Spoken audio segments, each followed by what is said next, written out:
Good evening. Keeper Action News, always tracking what's happening in our local schools. And tonight we uncover the number of students suspended or expelled for drugs. Now, Action News reporter Molly Keller investigates and compares district to district to find out who is seeing more kids caught with drugs.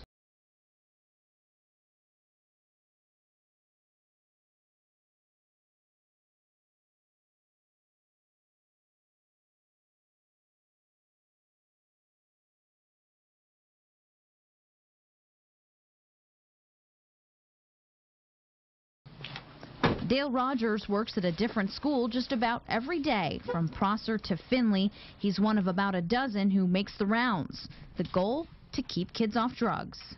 Parents would probably be surprised at how often their child is approached about using, and then secondarily how often maybe their child is using.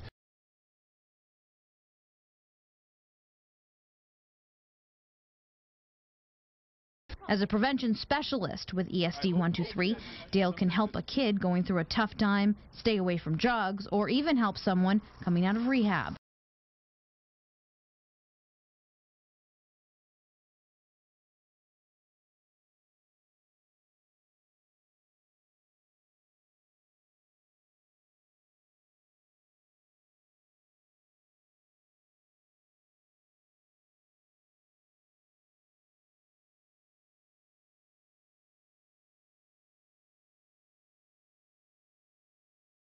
Seeing kids graduate after working with them for a couple of years is immeasurable. I pulled the numbers just out that show how many local kids are getting busted for drugs in schools.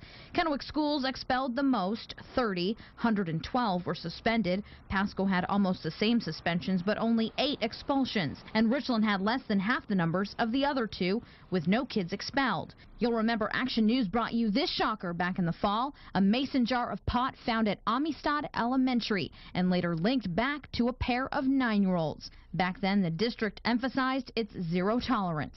I'm concerned that marijuana is a problem in our communities, and unfortunately, anytime you have a community problem, it spills into the schools. Action News also looked at our smaller districts. Prosser and Kybee only had a few expulsions. North Franklin and Walla Walla, 1 apiece. So I wanted to compare these latest numbers to years in the past to see kind of where we stand. Well, I can't do that this time around. This is this year's report, and here are years past. And when you look under the drug column, you'll notice that they've been categorized differently. I asked the state about this. They said it's because the feds have asked them to redefine drugs in schools. Which makes it harder to tell if the drug problem is growing, but it does include any controlled drug, since prescription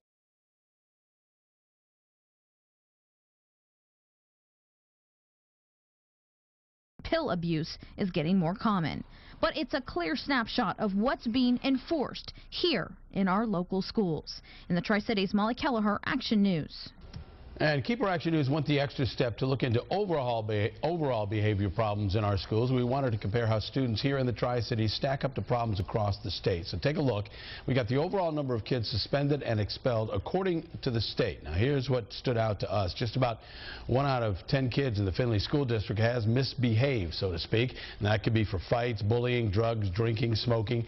The number is about half that in Kennewick, Richland, and North Franklin. And that matches the state average, about 1 in 20 students. Pasco School District a bit higher. Prosser had the fewest behavior problems. And Keeper is committed to balanced coverage to include all sides of every story. And if you think we missed a side, please contact us through phone, email, Facebook, or Twitter. We're dedicated to telling a fair story.